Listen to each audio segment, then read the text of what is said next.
Good morning, my name is Technical Sergeant Nelson. I will be your instructor for this specific block of training. Before we get started, is anybody on any sort of running waiver or PT waiver? Nope, perfect. That means that everybody will have an opportunity to learn today.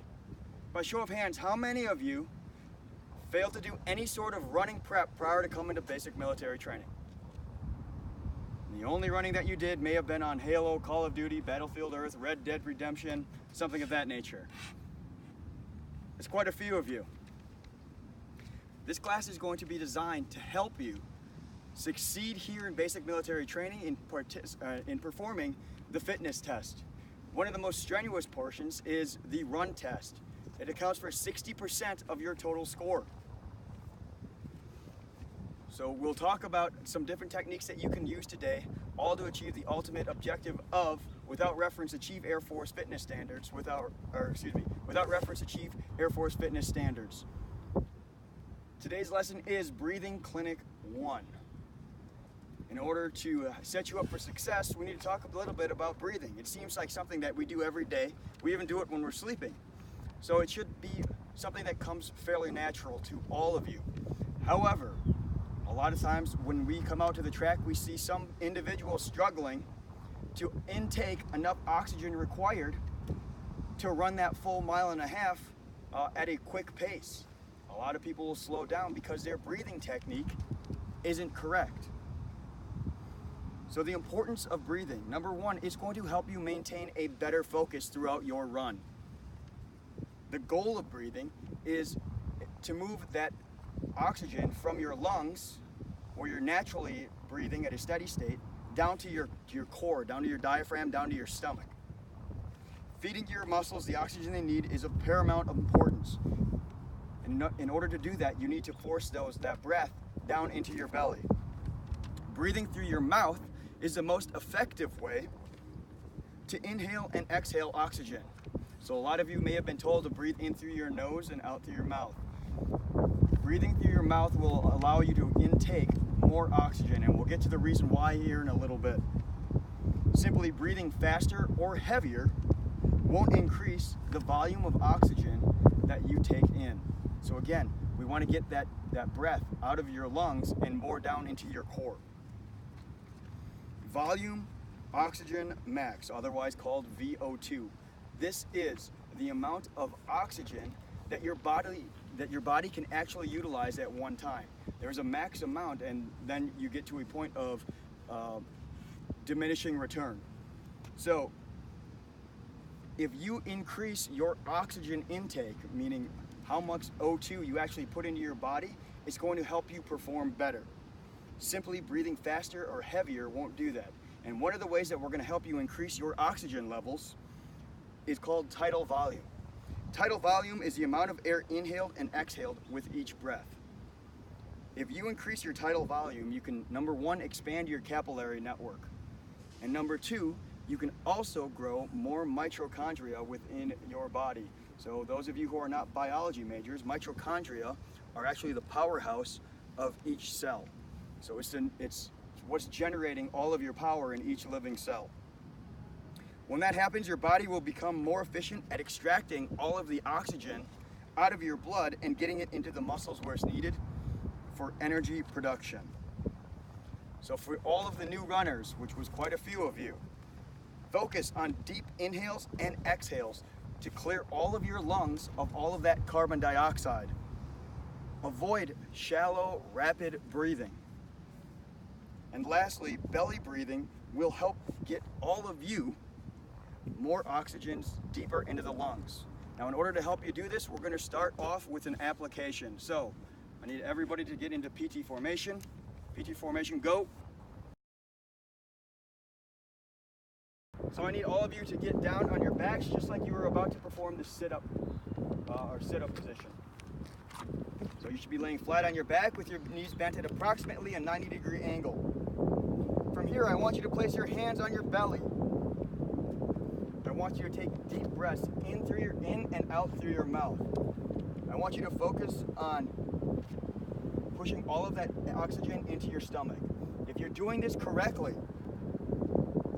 your stomach will expand with each full oxygen-rich breath. I want you to do this for approximately 10 repetitions. If you don't feel your stomach moving, you're using your lungs and not your stomach. All right, good. Everybody up? Good afternoon. My name is Technical Sergeant Nelson, and I will be your instructor for this specific block of training. Before we get started, is anybody on any sort of PT waiver, running waiver, something that would prohibit you from participating in today's activities for fitness? Nope, outstanding. So last time we were out here, we were talking about belly breathing, how to get all of that oxygen into your lungs and to increase your tidal volume and really benefit your muscles with that oxygen-rich blood. Today's lesson is going to be along a similar focus, where this time we're going to talk about running ratios. So it's not just about the in and out of breathing, it's about how you take those in and out of breathing. So rhythm breathing refers to the number of footsteps you take while breathing in or out. A 2-to-2 rhythm would mean that you would take 2 steps, 1 step with your left foot and 1 step with your right foot while breathing in. And then another 2 steps, another step with your left foot and right foot while exhaling. For easy runs, a rhythm of 3-to-3 works best for most warm-up and easy-paced runs. This allows plenty of oxygen to be inhaled through your lungs and into your stomach and processed and then exhaled with relative ease. Breathing slower than 3-to-3 is not advised because you are not giving your body enough time to clear your oxygen of all of the carbon dioxide that you're also inhaling. For moderate runs, so for most of you during the 26-mile self-paced run, this is going to be where this falls in. Runs harder than easy, but not an all-out race effort. So unless you're sprinting, you're probably doing a moderate run. These moderate runs should be performed at a 2-to-2 ratio. So again, that 2-to-2 ratio would be 1 step with the left foot, 1 step with the right foot while breathing in, and then 1 step with the left foot, 1 step with the right foot while breathing out. This will enable your body to take about 45 breaths per minute. This is perfect for steady state, tempo, and marathon runs. For hard workouts and races, so when you get to that 1.5-mile test in your 6th week of training, 3rd week of training,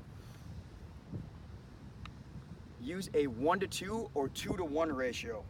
1 step while inhaling and 2 steps while exhaling, or 2 steps while inhaling and 1 step while exhaling. This will increase your oxygen intake up to 60 breaths per minute. What focusing on that ratio will also do is help you become more focused. If you center yourself on your breathing pattern, especially towards the end of your run, you can learn to control your breathing better. It's going to help you stand upright a little bit longer. It's going to help you to remember to breathe in and out, to get all of your muscles that oxygen that they require. And it's going to help you to regulate your pace more evenly. Staying focused on your breathing will maintain a steady flow of oxygen to the muscles. This will in turn keep your body relaxed while allowing you to run with more power and efficiency even as you fatigue. So right now, are there any questions about the ratio? Nope, perfect. So we'll get right into application. You can practice while you're standing there as well, before each run. It's not something that you have to be laying down for. It's just a good, easy way for you to make sure that you're breathing from your diaphragm and not from your lungs. Focusing on getting your good, deep, oxygen-rich breaths in through your belly will definitely help you perform better at the end. Are there any questions?